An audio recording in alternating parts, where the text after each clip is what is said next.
It all started with a simple idea. What if you could drive from New York to LA as fast as humanly possible? No rules, no officials, and definitely no permission.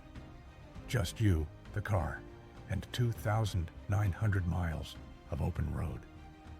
In the early hours before dawn, drivers gathered in secret, some in Ferraris, others in station wagons. Even fake ambulances showed up. They weren't racers, at least not all of them. Some were stuntmen, some were mechanics, and some were just bored of the system. Their goal: cross the country in record time and make a mockery of every speed limit along the way. This wasn't a movie, it was very real. Real enough to make what followed into absolute chaos. Welcome to the Cannonball Run. Today on Forgotten Felonies, we're tearing into the outlaw history of America's most insane underground race, the Real Cannonball Run. A renegade competition that flipped off traffic laws, turned highway patrols into background noise, and inspired a full-blown movie franchise. So strap in and grip tight, because this ride doesn't come with brakes. The year was 1971. America was boiling over. The Vietnam War was still dragging on. The Watergate scandal was just around the corner, and the country's faith in government was fading fast. Speed limits were being enforced, federal regulations were tightening, and yet the country felt more ungoverned than ever. But out on the highway, freedom still had a pulse, and one man was determined to keep it alive. His name? Brock Yates, an automotive journalist with an attitude and the editor of Car and Driver magazine. Yates wasn't just a writer, he was a gearhead with a mission. He believed the American highway wasn't just pavement, it was a symbol of raw, unfiltered liberty. And the rising tide of traffic laws? That was the government sticking its nose where it didn't belong. So, he decided to make a statement. Teaming up with professional race car driver Dan Gurney, Yates created something legendary.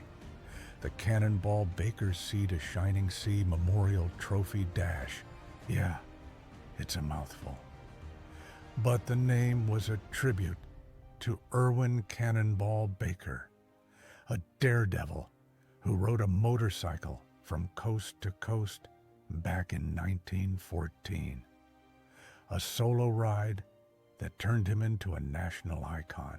If one person could pull this off, what would happen if multiple crews raced to beat each other? Because this new Cannonball, it wasn't a nostalgic nod. It was a full-blown outlaw operation.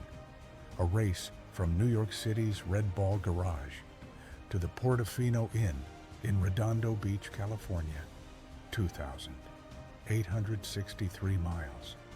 No rules, no permits, nothing official. Yates documented the run in Car and Driver, blending satire with adrenaline. His words oozed with defiance, and readers loved it. Suddenly, this wild road trip wasn't just a rogue idea. It was a movement. The Cannonball tapped into something real. America's obsession with cars and rebellion. Over the next few years, more runs followed. Each one drew in more drivers, faster cars, crazier strategies. And at the heart of it all, one simple challenge. How fast can you cross the country without getting caught? November 15th, 1971, 5 teams lined up in the dead of night at the Red Ball Garage in Manhattan, each one ready to defy traffic laws, speed limits, and common sense. Among them were a Ferrari Daytona, a Chevy sports van, and even a Cadillac meant to be delivered to a customer. The goal is to drive 2,863 miles across the U.S. from New York to the Portofino Inn in Redondo Beach, California. No permission, no sanctioning body, just raw nerve and gas in the tank. At the front of the pack were Dan Gurney, a Le Mans winning race car legend, and Brock Yates, the man who dreamed up this madness. Their weapon of choice, a Ferrari Daytona Coupe, sponsored by Kirk F. White. They weren't just racing, they were proving a point. Gurney and Yates blazed across the country in 35 hours and 54 minutes, through rain, snow, sleet, and the occasional speed trap. At one point, Gurney was clocked at 135 miles per hour in Arizona, more than enough to get thrown in jail. But the cops couldn't stop them, and they made it, securing first place. Just 53 minutes later, a Chevy sports van rolled into Portofino. Inside were Tony Adamowicz, Oscar Kowaleski, and Brad Niemczek, founders of the tongue-in-cheek Polish Racing Drivers of America. They'd managed to cross the country with 0 tickets, thanks to a 298-gallon fuel tank and the bold claim that they stayed within the speed limit at all times. But not everyone was so lucky. The third-place team, racing in a 1971 Cadillac, racked up 6 speeding tickets, talked their way out of a 7th, and nearly got arrested for stealing gas from a sleepy station attendant, their time being 36 hours and 56 minutes. And their explanation for the theft? A misunderstanding.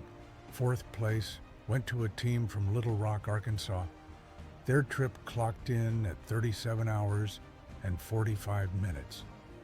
But it might have been quicker if a Pennsylvania state trooper hadn't spent nearly 2 hours flirting with their only female driver, Becky Poston. Just 3 minutes behind, 2 brothers in a 1969 AMX from San Pablo, California, took 5th place, running clean with no tickets.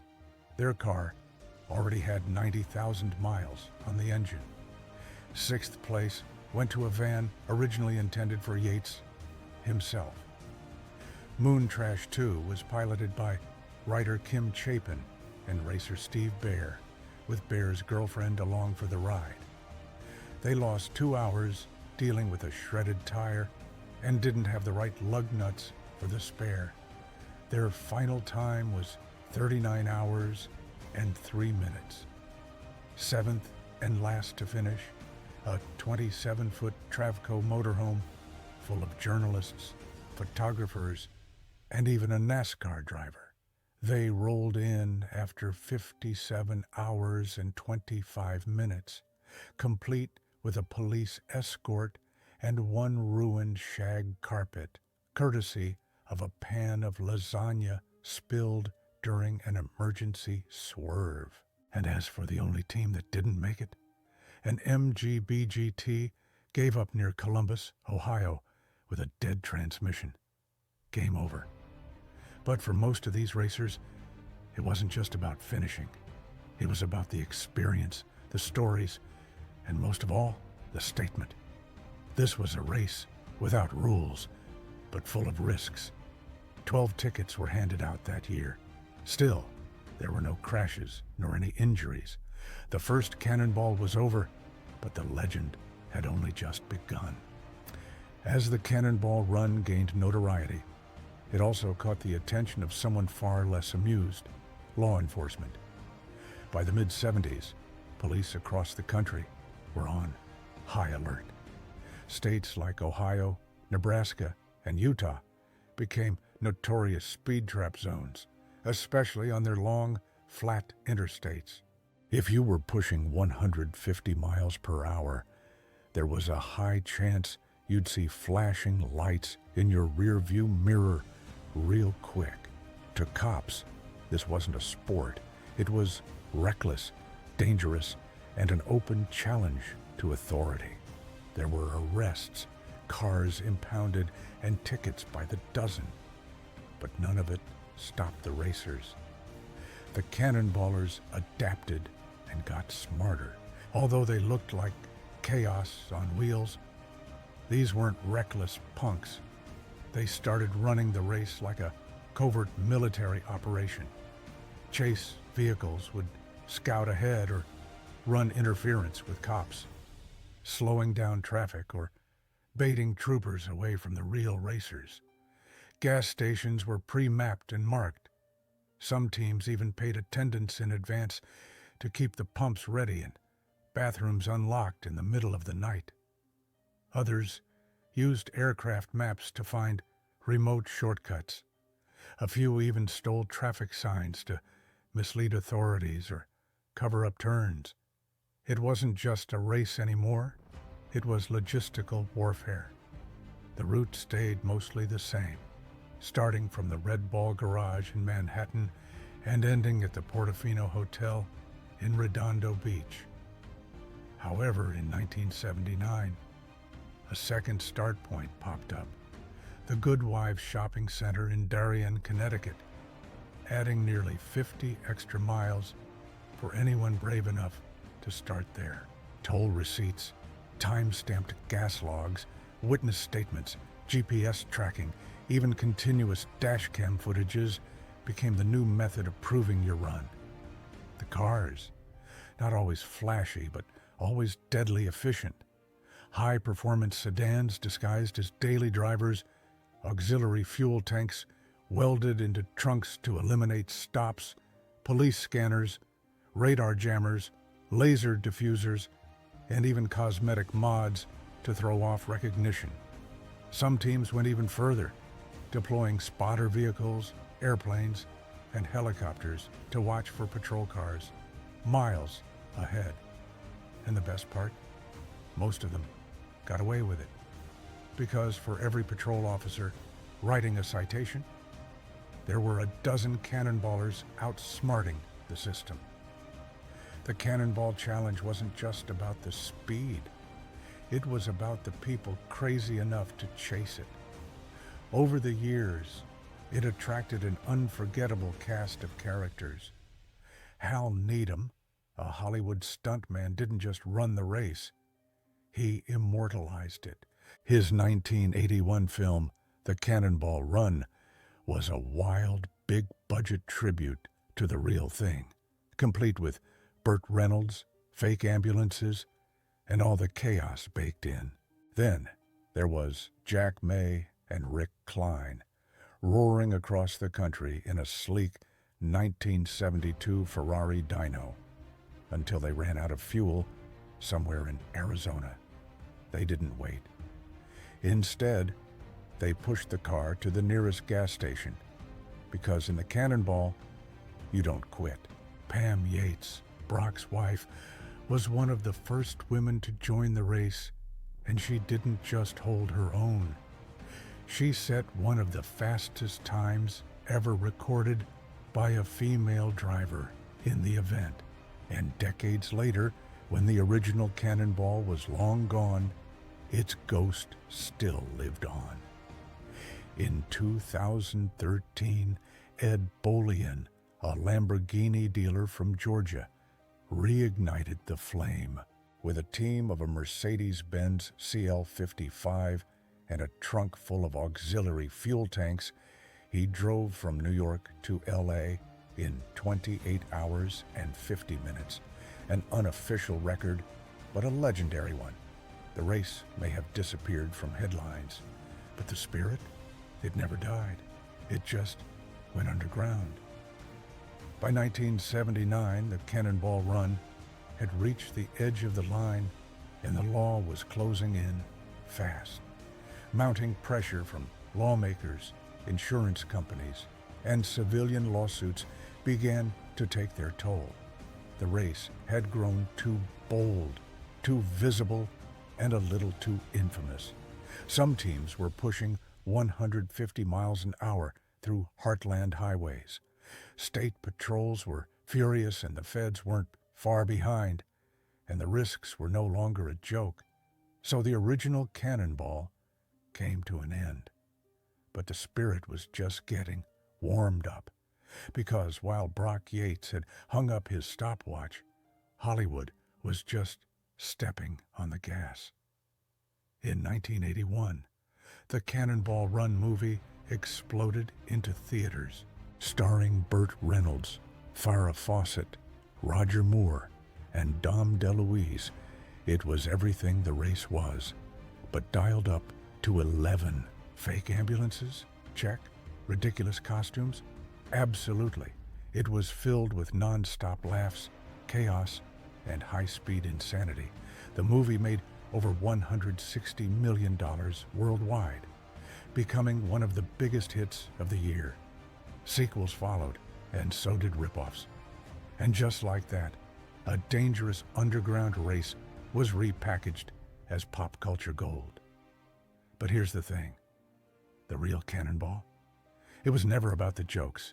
It wasn't about goofy disguises or punchlines. It was about rebellion. Pure and unfiltered American rebellion. It was about giving the middle finger to red tape and laying rubber across 2,900 miles of government-controlled concrete. It started as a rebellion, but ended as a punchline with Burt Reynolds in a mustache. And somewhere between protest and parody, the real meaning got lost in the smoke. In a world of rules, the Cannonball was a roaring engine of defiance. The Cannonball Run was the ultimate outlaw race. No rules, no officials, and no mercy. It inspired dozens of copycat races, from the U.S. Express to the modern-day Cannonball record chasers using the advanced GPS, drones, and even spotter cars to avoid police detection. But even with all the tech, nothing matches the raw nerve of the 1970s run, when racers drove hundreds of miles at triple-digit speeds in analog machines, risking prison time and death just to prove a point. It was a middle finger to control, a joyride for the brave and the reckless, and it remains one of the wildest crimes ever committed at 100 miles per hour. The original Cannonball may be long gone, but its tire marks are still etched into American history, not just in the movies or in the record books, but in the spirit of rebellion that refuses to stay within the speed limit. But what do you think? Let's know your thoughts. And if you enjoyed this, make sure to check out our previous video. This has been Forgotten Felonies. Until next time, drive safe or don't.